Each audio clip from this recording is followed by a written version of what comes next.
হাবড়া বানিপুর মহিলা কলেজ, সেখানে কাউন্সিলরের প্রশ্রয়ে দুষ্কৃতী তাণ্ডব।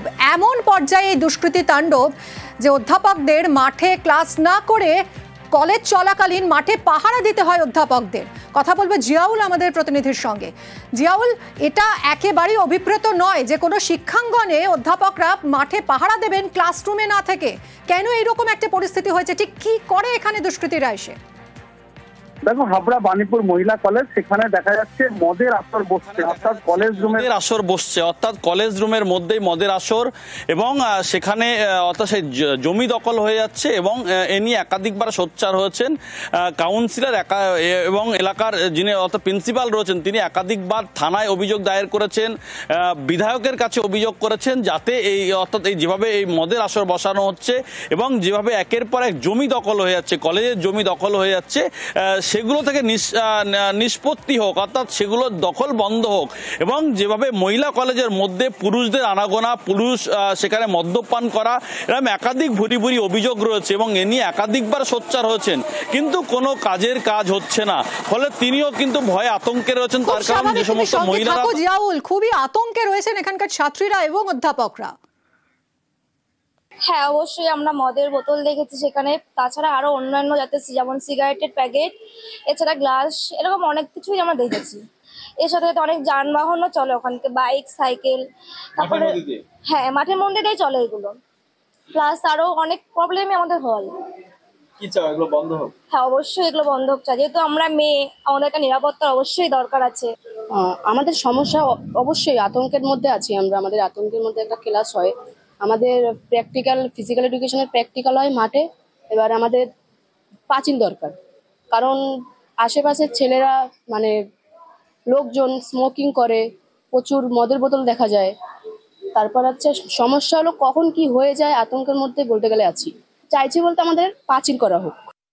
শুধুমাত্র এই দুষ্কৃতী তাণ্ডবই নয়, আরো অভিযোগ রয়েছে। কলেজে কাউন্সিলরের দাদাগিরির আরো অভিযোগ, কলেজের ঘর দখল করে পার্টি অফিস তৈরি হয়েছে। অধ্যক্ষের বক্তব্য শুনবো। আমার যে জমি কলেজের, সেই জমিটা হচ্ছে সরকার প্রদত্ত জমি। সেই জমির আমরা খাজনা দিই, কিন্তু কিছু বহিরাগত এবং স্থানীয় লোক এই জমিটা জবরদখল করছে। আমার একটি ক্লাসরুম, এনএসএসের ক্লাসরুম, সেই ক্লাসরুমটা বহিরাগতরা দখল করে আছে এবং সেখানে মদ্যপান করে বসে এবং নানা রকম অসামাজিক কাজকর্ম। এই তো লোকাল কাউন্সিলর সেটা যে তিনি অর্থের বিনিময়ে এদের বসতে দিয়েছেন, কেননা তাদের আমি যখন বলি যে আপনারা উঠে যান, তারা বলে যে আমরা তো এত টাকা দিয়ে বসলাম, তাহলে কি করে উঠে যান? এই জিনিসটা তো এনক্রোচ করা হচ্ছে না? যদি বারবার এরকমভাবে আমাকে ট্রেসপাস করা হয় আমার ভবনকে, এবং এইরকম অসামাজিক কার্যকলাপ করা হয়, যদি আমার একটা ভবন দখল করে রাখা, একটা ক্লাসরুম দখল করে রাখা হয়, তাহলে সেক্ষেত্রে আমাকে যা যা করতে হবে সেটা আমি করেছি। আমাকে কাউন্সিলর আমার কর্তব্যরত অবস্থায় কলেজ প্রেমিসেসের মধ্যে ঢুকে এসে উনি আমাকে প্রচণ্ড গালিগালাজ করেছেন। সেটা আজকে নয় বা ইদানিংকালে নয়, কিছুদিন আগে তিনি করেছেন। কথা বলবো আবারও জিয়াউলের সঙ্গে। জিয়াউল, অধ্যক্ষ তো একেবারে স্পেসিফিক্যালি কাউন্সিলরের কথা বলছেন যে ক্লাসরুম দখল করে পার্টি অফিস তৈরি করা হয়েছে, গালিগালাজ করা হচ্ছে, হুমকি দেওয়া হচ্ছে। কতদিন ধরে হচ্ছে এই অভিযোগ? প্রশাসন কি কিছুই জানে না? দেখো, বেশ কয়েক বছর ধরেই কিন্তু এই হাবড়া যে বানিপুর মহিলা কলেজ রয়েছে, সেখানে কাউন্সিলরের দাদাগিরি, অর্থাৎ কাউন্সিলর গিয়ে সে কলেজের মধ্যেই একটি ঘর দখল করে সেটি পার্টি অফিস করেছে, বহিরাগতদেরকে নিয়ে সেখানে আনাগোনা, এবং যখনই এটা নিয়ে সোচ্চার হয় তখনই তাকে হুমকি দেওয়া হয়। এবং এতটাই হুমকি দেওয়া হয়, ভয়ে তিনি আতঙ্কগ্রস্ত হয়েছে এবং একাধিকবার কিন্তু জানিয়েছেন, থানায় অভিযোগ করেছেন, শিক্ষামন্ত্রীর কাছে অভিযোগ করেছেন, লোকাল বিধায়কের কাছে অভিযোগ করেছেন। তাকে এই যে কাউন্সিলর দাদাগিরি বলে ভয় দেখানো হচ্ছে, এবং তিনি যে লোকজন নিয়ে কলেজের মধ্যে হুটহাট করে ঢুকছেন, যেহেতু একটা মহিলা কলেজ, সেখানে মহিলা আর মেয়ে পড়ুয়ার সংখ্যায় রয়েছে, সেখানে দেখা যাচ্ছে পুরুষদেরকে নিয়ে একেবারে এই কাউন্সিলর সেখানে হুটহাট করে ঢুকে যাচ্ছেন, ইচ্ছা মতন কলেজের মধ্যে ঘর দখল করছেন, এবং সেই দখল করা ঘর নিয়ে তিনি পার্টি অফিস করছেন। রাতের পর রাত সেখানে গভীর রাত পর্যন্ত সেখানে আড্ডা ইয়ার্কি হয়, এবং সেখানে মদের আসর পর্যন্ত বসা বসানো হয় এবং সকালে যখন আসে তখনও ছড়িয়ে ছিটিয়ে দেখা যায় কলেজের মধ্যেই সেখানে মদের বোতল পড়ে রয়েছে, সিগারেটের প্যাকেট পড়ে রয়েছে, ফলে তারাও কিন্তু আতঙ্কগ্রস্ত হয়েছে। এবং সকালে যখন শারীরিক শিক্ষার পরীক্ষা মেয়েদের মাঠের মধ্যে নিয়ে যাওয়া হয়, সেখানে গিয়েও কিন্তু বিভিন্ন রকমের হুমকির মুখে পড়তে হচ্ছে, অধ্যাপিকাদেরকে বসে থাকতে হচ্ছে যেহেতু পাঁচিল নেই। এবং গুরুতর অভিযোগ উঠছে কাউন্সিলরের বিরুদ্ধে, যার বিরুদ্ধে উঠছে এই অভিযোগ সেই কাউন্সিলরের বক্তব্য আমরা শুনবো। সব অভিযোগ অস্বীকার করেছেন তিনি। পার্টি অফিসের ব্যাপারটা জানি না আমি। যখন মাননীয় মন্ত্রী 2021 সালে ওই 86টা পরিবারকে মহিলা কলেজের ভেতরে পাট্টা দেয়, তাদের জন্য একটা এক্সট্রা ঠাকুর মন্দির করবার জন্য, একটা ক্লাব বিনোদনের জন্য জায়গা দেখেই করা হয়েছিল। এবং সেটা উনি হয়তো জানেন না, ওনার সীমানার অনেক বাইরে এরা একটা মণ্ডপ করেছে। আর বাউন্ডারি দিলে হবে কি, তাহলে আমরা বলতে পারবো এই বাউন্ডারির এই পাশটা ওদের, এই পাশটা আপনাদের। সেটা না হওয়ার জন্যই এই সমস্যা দিনে দিনে তৈরি হচ্ছে। কাউন্সিলর যুক্ত থাকলে ব্যবস্থা নেওয়ার আশ্বাস বিধায়কের।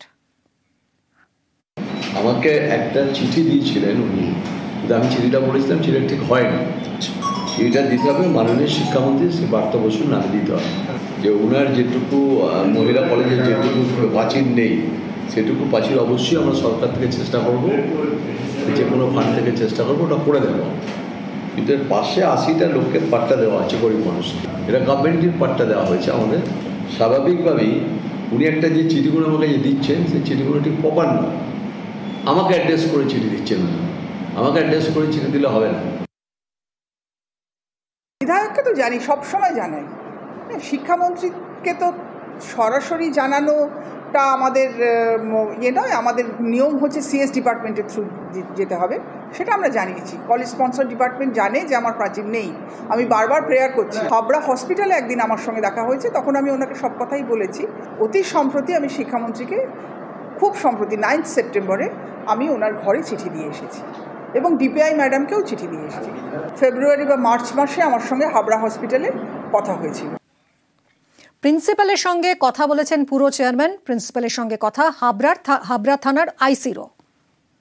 মহিলা মহাবিদ্যালয়ে আমাদের পেছন দিকটায় খেলার মাঠ রয়েছে, কিন্তু তার বাউন্ডারি ওয়ালটা নেই।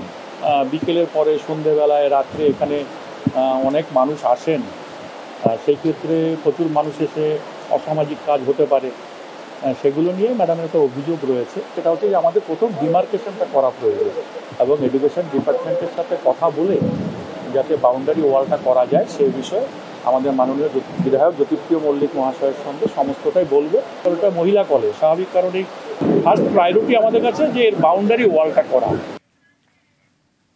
ভাঙড়ে তৃণমূল আইএসএফ সংঘর্ষ, ভাঙড়ের হাতিশালা 6 লেনে উত্তেজনা ছড়িয়েছে, কি কারণ জানবো। কল্যাণ রয়েছে সঙ্গে। কল্যাণ, অ্যাকর্ডিং আমি জানিয়ে রাখি, এই যে হাতিশালা সংলগ্ন ইনফোসিস হচ্ছে, সেই ইনফোসিসের সামনে কিন্তু সন্ধ্যার পর থেকেই বিভিন্ন রাজনৈতিক দলের কর্মী সমর্থকেরা তারা সেখানে আড্ডা দেওয়ার জন্য, গল্প করার জন্য সেখানে কিন্তু ভিড় জমায়। তেমনই গতকালকে রাতেও কিন্তু আইএসএফ কর্মীরা যেমন ছিল, তারই পাশাপাশি তৃণমূল কর্মী সমর্থকরা ওরাও কিন্তু সেখানে উপস্থিত ছিল। সেখানেই প্রথমে বচস এবং তারপরেই আইএসএফ কর্মীরা তৃণমূল কর্মীদের মারধর করে বলে অভিযোগ। এই ঘটনায় একজন গুরুতর আহত হয়, তাকে উদ্ধার করে জিরেনগাছা ব্লক প্রাথমিক স্বাস্থ্য কেন্দ্রে ভর্তি করা হয়। অন্যদিকে এই খবর শোনার সঙ্গে সঙ্গেই কোলাঘাট থানার বিশাল পুলিশ বাহিনী ঘটনাস্থলে এসে পরিস্থিতি মোকাবেলা করে।